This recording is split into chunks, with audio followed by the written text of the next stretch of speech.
নমস্কাৰ news 18 Assam north ইষ্টৰ এতিয়া খবৰৰ সৈতে ষ্টুডিঅ'ত পৰিভা মহন্ত ৰংজুলি ধৰ্ষণ কাণ্ডৰ মূল খলনায়ক আৰক্ষীৰ জালত পৰিছে ৰংজুলি আৰক্ষীৰ জালত পৰিছে সৌৰভ দাস অজ্ঞাত স্থানৰ পৰা আৰক্ষী গ্ৰেপ্তাৰ কৰিছে সৌৰভ দাসক ধৰ্ষণকাৰীৰ পৰা আৰক্ষীয়ে জব্দ কৰিছে কেটিএম বাইক সহ বেলিনো বাহন ইতিমধ্যে আন দুই অভিযুক্তক গ্ৰেপ্তাৰ কৰিছে আৰক্ষীয়ে দুৰ্গা পূজাৰ ষষ্ঠীৰ দিনা সংঘটিত হৈছিল এই ধৰ্ষণ কাণ্ড আৰু তাৰ পিছতে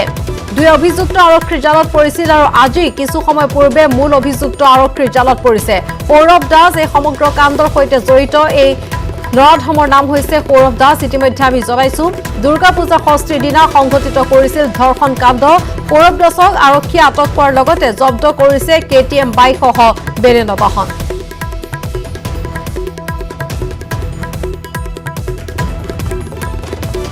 আৰু ইতিমধ্যে সমগ্ৰ ধৰ্ষণ কাণ্ড সন্দৰ্ভত আমি জনাইছো প্ৰতিটো খবৰ কিদৰে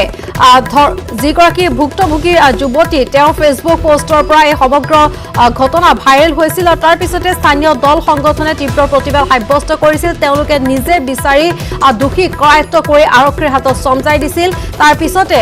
ভুক্তভোগী পৰিয়ালৰ লগতে দল সংগঠনে এই সমগ্ৰ বিষয়টোত আৰক্ষীৰ ওপৰত হেঁচা প্ৰয়োগ কৰি আছিল যাতে দোষীয়ে কঠোৰ শাস্তি লাভ কৰে আৰু আমি জনাইছো আজি কিছু সময় পূৰ্বে আৰক্ষীয়ে ইতিমধ্যে আটক কৰিবলৈ সক্ষম হৈছে এই ধৰ্ষণ কাণ্ডৰ মূল খলনায়ক সৌৰভ দাসক বৰ্তমান সৌৰভ দাস আৰু আন দুই ধৰ্ষণকাৰী আৰক্ষীৰ জিম্মাত আছে জেৰা অব্যাহত আছে আৰু সকলোৱে বিচাৰিছে ভুক্তভোগী পৰিয়ালৰ লগতে সকলোৱে বিচাৰিছে যি জঘন্য কাণ্ড তেওঁলোকে সংঘটিত কৰিছে তাৰ পিছত যাতে দৃষ্টান্তমূলক শাস্তি প্ৰদান কৰা হয় কঠোৰৰ পৰা কঠোৰ শাস্তি লাভ কৰে এই তিনি পাখণ্ডই যাতে নিৰ্যাতিতা যুৱতীগৰাকীয়ে লাভ কৰে ন্যায়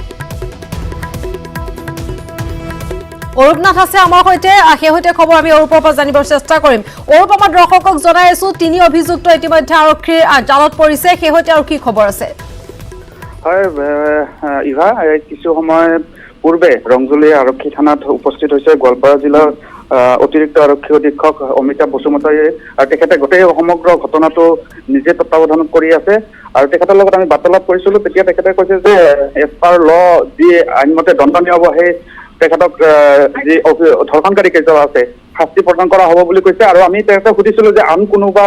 লোক আৰু এই কাণ্ডত জড়িত থাকিব পাৰে নেকি বুলি কৈছে তেতিয়া তেখেতসকলে কৈছিল তদন্ত চলি আছে কিন্তু এতিয়ালৈকে এই তিনিজনৰ নামে পোহৰলৈ আহিছে আৰু এইখিনিতে উল্লেখনীয় কথা ক'ব লাগিব যে আৰু প্ৰশংসনীয় কথা ক'ব লাগিব ৰংজুলি আৰক্ষী যি ভাৰপ্ৰাপ্ত আৰক্ষী বিষয়া ভৱেন দাস তেখেতৰ নেতৃত্বতে কিছু ভিতৰতে আচলতে এই যিজন অভিযুক্ত মূল অভিযুক্ত সৌৰভ দাসক গোৱালপাৰা জিলাৰ অসম গোৱালপাৰা আৰু কামৰূপৰ সীমান্তৱৰ্তী ধূপধৰা এটা অঞ্চলৰ অজ্ঞাত এক স্থানৰ পৰা ধূপধৰা এক অজ্ঞাত স্থানৰ পৰা তেখেতক গ্ৰেপ্তাৰ কৰিবলৈ সক্ষম হৈছে আৰু কিছু সময়ৰ পিছতে গোৱালপাৰা যি আদালতত তেখেতক তিনিওটাকে হাজিৰ কৰা হ'ব এতিয়া ৰংজুলি থানাতে জেৰা অব্যাহত ৰাখিছে কিবা হয় অৰূপ এই মুহূৰ্তত আপোনাক ধন্যবাদ জনাইছো আৰু নিউজ 18 অসম নৰ্থ ইষ্টৰ দৰ্শকক আমি পুনৰবাৰ জনাব বিচাৰিছো ৰংজুলি থানাত বৰ্তমান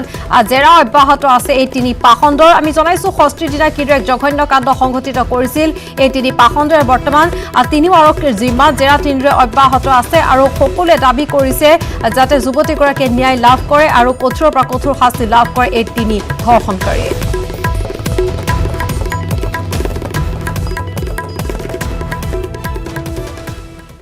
অসম মিজোৰাম সীমান্তত পুনৰ সৃষ্টি হৈছে উত্তেজনা লাইলাপুৰৰ ৰাইজে বন্ধ কৰিছে ৰাষ্ট্ৰীয় ঘাইপথ মিজোৰাম সংযোগী ৰাষ্ট্ৰীয় ঘাইপথ অৱৰোধ কৰা হৈছে মিজোৰামক অসমৰ ভূমি দখলমুক্ত কৰাৰ দাবী অসমৰ ভূমি মুক্ত নকৰিলে মিজোৰামত প্ৰৱেশ কৰিব নিদিব যান বাহন আজি পুৱাৰে পৰা মিজোৰামলৈ যাবলৈ দিয়া নাই কোনো যান বাহন মিজোৰামে অসমৰ 2 কিলোমিটাৰ অংশ দখল কৰাৰ অভিযোগ উত্থাপন হৈছে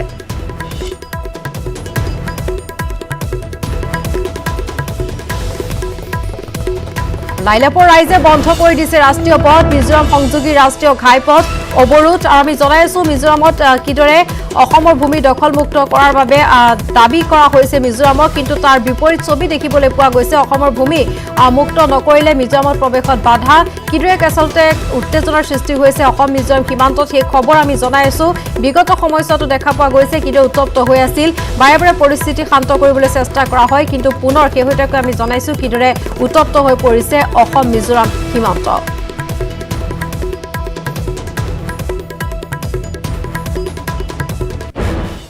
নগাঁৱৰ ডিমৰগুৰিত এক উত্তপ্ত পৰিস্থিতি মেছাৰ্ছ লক্ষী ছাৰ্ভিচ ষ্টেচন নামৰ তেল ডিপুত উত্তপ্ত পৰিস্থিতি তেল ডিপুৰ কৰ্মচাৰীক মাৰপিট ডিপুৰ পৰিচালকৰ হীৰকজ্যোতি বৰা নামৰ কৰ্মচাৰীগৰাকীক প্ৰহাৰ কৰা হৈছে ৰাইজে ধৰি আঁঠু কঢ়ালে ডিপুৰ পৰিচালক মদনলাল শৰ্মাক ইতিমধ্যে আৰক্ষীয়ে আটক কৰিছে পৰিচালক মদনলাল শৰ্মাক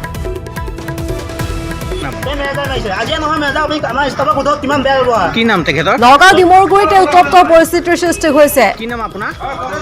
লক্ষী ছাৰ্ভিচ তেল ডিপুত উত্তেজনাৰ সৃষ্টি হৈছে দৃশ্য আমি দেখুৱাইছো ডিমৰগুৰিতে উত্তপ্ত পৰিস্থিতি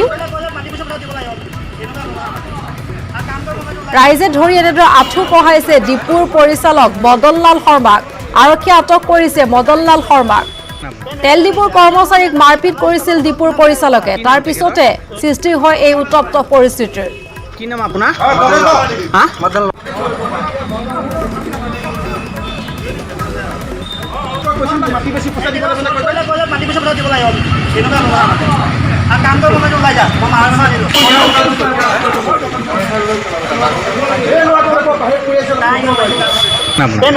আজিয়ে নহয় মেজা আমাৰ ষ্টাফক সোধক কিমান বেয়া ব্যৱহাৰ কি নাম তেখেতৰ কি নাম আপোনাৰ মদনলাল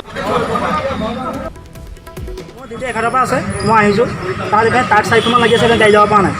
এখন ৱেগনাৰ এখন আহিছে পিছত মানুহ দুজনী আগত এজন মানুহ আৰু মানুহ চলাই আহিছে তাৰ মানুহজনে সুধিলোঁ কিমান মানুহটোৱে মোক কথা একো কোৱা নাই মানুহজনে নাই দেখুৱাইছে 500 ভৰাই পেলাই মানুহজন থৈ দিলোঁ মানুহ পিছত নাই 1 দিয়া মানে 1000 দিয়া আকৌ 500 দিবলৈ আহোঁতে মেনেজাৰ মানুহটো সুধিলে কিমান মানুহ পিছত ইমান তাত নুশুনাই কিয় দিলি 100 ডাইৰেক্ট মাৰিছিলোঁ ইয়াত মানে ডাইৰেক্ট আগতো তোমালোকক এনেকৈ আগতে ব্যৱহাৰ কৰে তেতিয়া পইচা শ্বৰ্ট হ'লে কয় যে মাটি বেছি তাত দিব লাগিব মাৰপিটো কৰে মাৰপিটো মাৰিছে বাৰু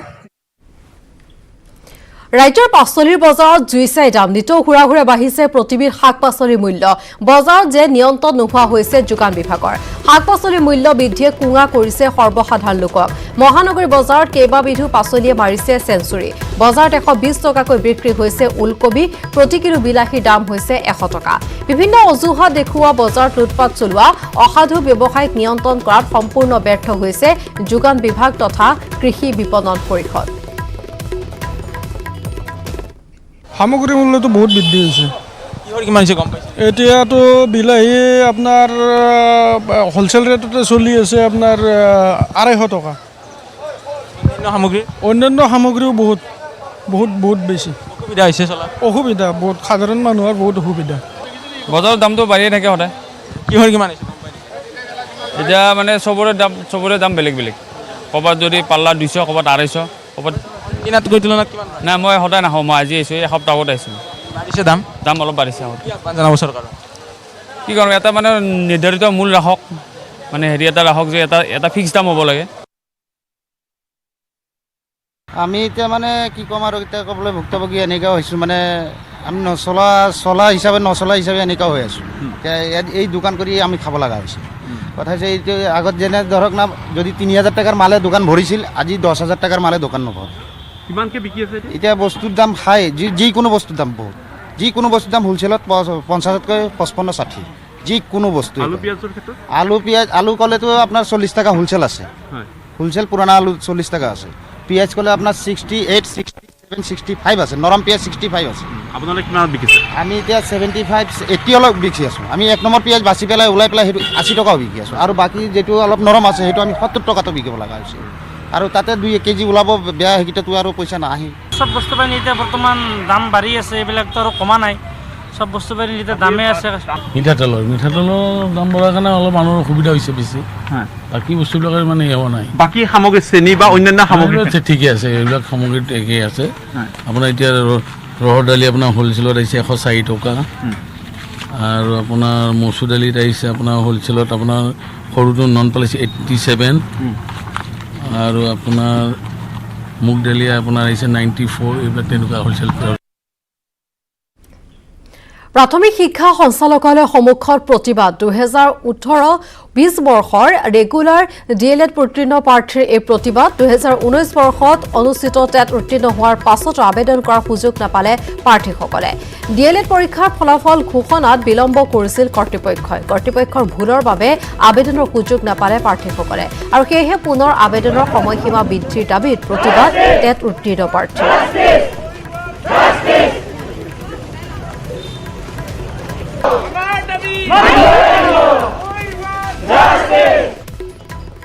আমি প্ৰায় 500 প্ৰশিক্ষাৰ্থী আমি বঞ্চিত হৈছোঁ আবেদনৰ পৰা সেয়েহে আমাক এই 2020 প্ৰাথমিক পৰ্যায়ৰ আবেদন কৰিবৰ বাবে সুযোগ দিয়ক বিজ্ঞাপনটোত তাকে আমি শিক্ষামন্ত্ৰী মহাশয়ক অনুৰোধ জনাইছোঁ তেওঁ শিক্ষা প্ৰক্ৰিয়াটোত যাতে এনেকুৱা ধৰণৰ অন্যায় হ'ব নিদিয়ে আমাৰ তেওঁৰ দৰে যোদ্ধাৰ ওপৰত আমাৰ বিশ্বাস আছে সেয়েহে আজি আমি বিভিন্ন প্ৰান্তৰ পৰা ওলাই আহিছোঁ তেওঁ আমাক এটা উচিত সমাধান দিব হাইস্কুলৰ ক্ষেত্ৰত বিএডৰখিনিক দুবাৰকৈ তেওঁলোকক সুবিধা প্ৰদান কৰিছে তেওঁলোকক আবেদনৰ সুবিধা সময়সীমা বঢ়াই দিছে কিন্তু আমাৰ ডিএলএডৰখিনিক কিয় মাহিৰে দিছে আৰু এটা কথা যিটো দ্বিতীয় বিজ্ঞাপন প্ৰকাশিত হৈছিলে সেইটো সম্পূৰ্ণকৈ প্ৰকাশিত হোৱা নাছিলে প্ৰথম পৰ্যায়ত মাত্ৰ 5,000 পদ তেওঁলোকে উল্লেখ কৰিছিলে কিন্তু তেওঁলোকে পিছৰ পৰ্যায়ত সেই পদৰ সংখ্যা বৃদ্ধি কৰি 5,000 কৰি মুঠতে 10,000 পদৰ সংখ্যা বৃদ্ধি কৰিছে আৰু ইয়াৰ উপৰি প্ৰত্যেকখন জিলাত কিমান পদ আছিল সেইসমূহ তেওঁলোকে উল্লেখ কৰা নাছিলে তেওঁলোকে দ্বিতীয় পক্ষৰ হেঁচাত আমাক নিয়মীয়াসকলক বঞ্চিত কৰাৰ উদ্দেশ্যে তেওঁলোকে এইখিনি কৰিছিল গতিকে মই শিক্ষামন্ত্ৰী মহোদয়ৰ লগতে ডি কৰ্তৃপক্ষক অনুৰোধ জনাম মানৱীয় দৃষ্টিভংগীৰে এবাৰ পুনৰ বিবেচনা কৰি আমাৰ 2018-20 বৰ্ষৰ প্ৰশিক্ষাৰ্থীসকলক আবেদনৰ সুবিধা দিয়ক আৰু আবেদনৰ বাবে আমাক অতি কমে 3 দিনৰ অনলাইন পৰ্টেল খুলিবলৈ আমি অনুৰোধ জনাইছোঁ আৰু খবৰ অব্যাহত থাকিব তাৰ পূৰ্বে সময় খন্তেক বিৰতি নিউজ ফ্ল্যাশ আগবঢ়াইছে অজন্তা শুজ এইটো সপ্তাহৰ দাদাৰ পছন্দ অজন্তা শুজ স্ট্ৰং মানে জানেনে মাইথন স্ট্ৰং মানে মাইথন নিৰ্মাণৰ মানদণ্ড আগবঢ়াইছে আনমোল মাৰি প্লাছ সলনি কৰক জীৱনৰ সোৱাদ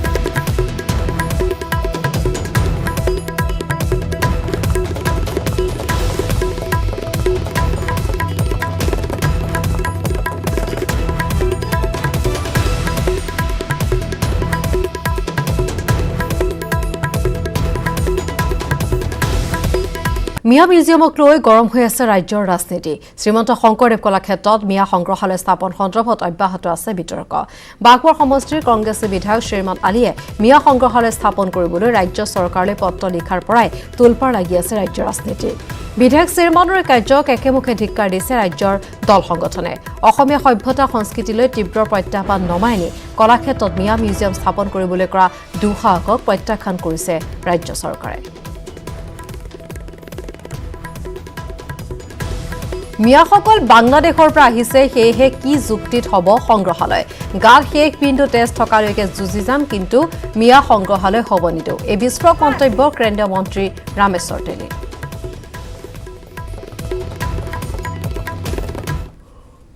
হয় মিয়াসকলক তেনেকৈ ডিমাণ্ড কৰিছে তো বেলেগ ঠাইত কৰি দিয়া হ'ব চৰ্চাপৰিত কিন্তু কলাক্ষেত্ৰত তেনেধৰণৰ কোনো সংগ্ৰহালয় নহ'ব কাৰণ তেওঁলোকৰ কি সংস্কৃতি আছে আমিতো নাজানো আমি দেখোঁ যে তেওঁলোকে টুপি পিন্ধে লুংগি পিন্ধে মহিলাবিলাকে বোৰখা পিন্ধে আৰু সংগ্ৰহালয়ত কি থ'ব তেওঁলোকে কি আছে তেওঁলোকে ইয়াত শাসন কৰিছে নে অসমত তেওঁলোকতো বাংলাদেশৰ পৰা আহিছে মিয়াবিলাক আমি জানো তেওঁলোকৰ কাৰণে ইয়াত সংগ্ৰহালয় হ'ব এইটো এটা এনে অযুক্তিকৰ কথা ইতিমধ্যে কৈছে যোনে কৈছে মই জনামতে শৰ্মান আলী কৈছে কিন্তু তেওঁ ক'ব বিচাৰিছোঁ মিয়া নিশ্চয় আপোনালোক জানে যে মিয়া হৈছে বাংলাদেশৰ মানুহ শংকৰদেৱ কলাক্ষেত্ৰত মিয়া মিউজিয়াম স্থাপন কৰাৰ বিৰুদ্ধে জাঙুৰ খাই উঠিছে শ্ৰীমন্ত শংকৰদেৱ সংঘৰ পদাধিকাৰ কমলাকান্ত গগৈ ক্ষোভ প্ৰকাশ কৰি কয় যে কাণৰ কাণফুলি কাণতহে পিন্ধে ভৰিৰ কাৰণে নহয় শংকৰদেৱ কলাক্ষেত্ৰ গুৰুজনাৰ বাবেহে এয়া কোনো মিয়াৰ মিউজিয়াম নহয়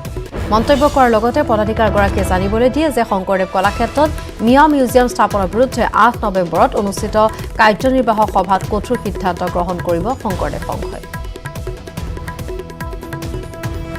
বুলি কিবা এটা আমি কোনো জনগোষ্ঠী আমি ঘৃণা নকৰোঁ কিন্তু এটাকে বুলি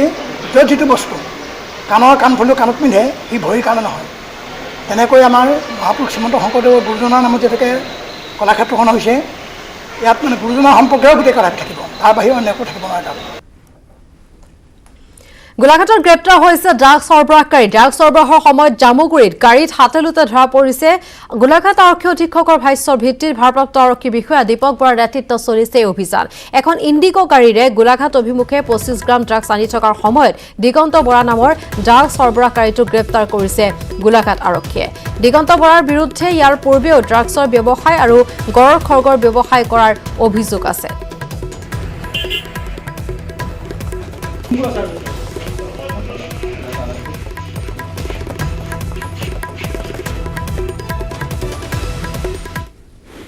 থানাৰ আমাৰ অফিচাৰৰ নেতৃত্বত আমি জামুগুৰি থানা অঞ্চলত আমি নাকা চলাওঁ আৰু মানে সেই হিচাপত আমি ছাছপেক্টেড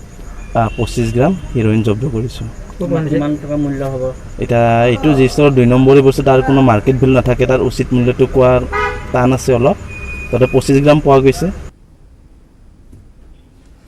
তিনিচুকীয়াৰ বাৰেকুৰিত অচিন ৰোগত আক্ৰান্ত হৈ হলৌ বান্দৰৰ মৃত্যু। হলৌ বান্দৰৰ মুক্ত বিচৰণৰ বাবে পৰ্যটকৰ আকৰ্ষণস্থলী তিনিচুকীয়া জিলাৰ বাৰেকুৰি অঞ্চল। গ্ৰাম্য পৰ্যটনস্থলী হিচাপে গঢ় লৈ উঠা বাৰেকুৰি অঞ্চলত যোৱা 3 দিন ধৰি অচিন ৰোগত আক্ৰান্ত হৈ আছিল এজনী হলৌ। 3 দিন ধৰি ৰোগাক্ৰান্ত হৈ থকা হলৌজনী এজোপা গছৰ ওপৰত একে স্থানতে কোনো খাদ্য গ্ৰহণ নকৰাকৈ ৰৈ থকাৰ ঘটনাই চিন্তিত কৰি তুলিছিল বাৰেকুৰিবাসীক। কিন্তু আজি পুৱাতে হলৌজনীৰ মৃতদেহ উদ্ধাৰ কৰা ঘটনাই আৱেগিক কৰি তুলিছে স্থানীয় লোকক। বিগত বহু বছৰ ধৰি বাৰেকুৰি অঞ্চলৰ হলৌ বান্দৰে অঞ্চলটোত মানুহৰ ঘৰৰ বাৰীয়ে বাৰীয়ে মানুহৰ সৈতে সহাৱস্থান কৰি মানুহৰ বন্যপ্ৰাণীৰ প্ৰেমৰ বিৰল নিদৰ্শন দাঙি ধৰিছিল, যাৰ বাবে দেশী বিদেশী পৰ্যটকৰ বাবেও অন্যতম আকৰ্ষণৰ কেন্দ্ৰবিন্দু হৈ পৰিছিল বাৰেকুৰি অঞ্চল। ইতিমধ্যে মৃত্যুক আঁকোৱালি লোৱা হলৌজনীয়ে যোৱা কিছুদিন পূৰ্বে মৃত পোৱালি প্ৰসৱ কৰিছিল। বাঘজানৰ 5 নম্বৰ খাদৰ অগ্নিকাণ্ডৰ ফলত হলৌ বান্দৰৰ এনে অচিন ৰোগে দেখা দিছে বুলি সন্দেহ কৰিছে স্থানীয় লোকে।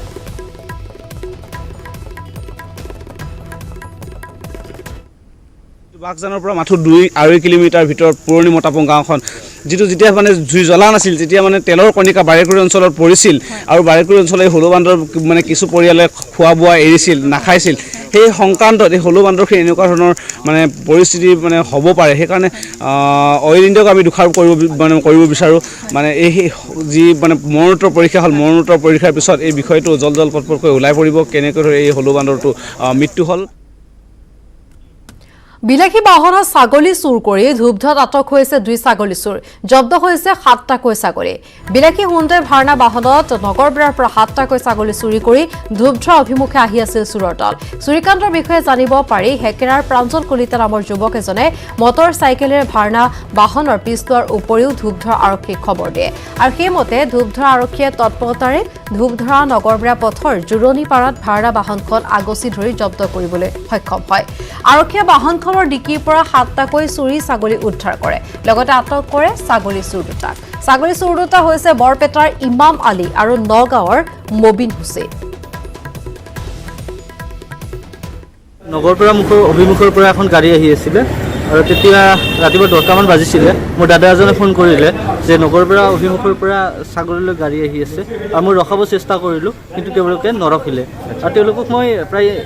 10 কিলোমিটাৰ ৰাস্তা পিছা কৰিলোঁ। তেওঁলোকে তেতিয়া এনেকুৱা এটা কাম কৰিছে, মানে তেওঁলোকৰ গাড়ীত যিখিনি ৰেঞ্জ পাতি যিখিনি আছে গোটাই মোৰ তাতে দলিয়াইছে আৰু তেতিয়া মই ধূপধৰা আৰক্ষীক জনালোঁ আৰু ধূপধৰা আৰক্ষীৰ সহযোগত তেওঁলোকক ধৰিলোঁ। আৰু আটাইতকৈ ডাঙৰ কথাটো হ'ল এনেকুৱা বিলাসী গাড়ীত তেওঁলোকে ছাগল চুৰ কৰি আছে আৰু গাড়ীখনত এনেকৈ আনিছিল য'ত নেকি দেখা নাপায়, পূৰা ডেকিত আনিছিল। পিছৰ চাইডে 7টাকৈ ছাগলী আছিলে।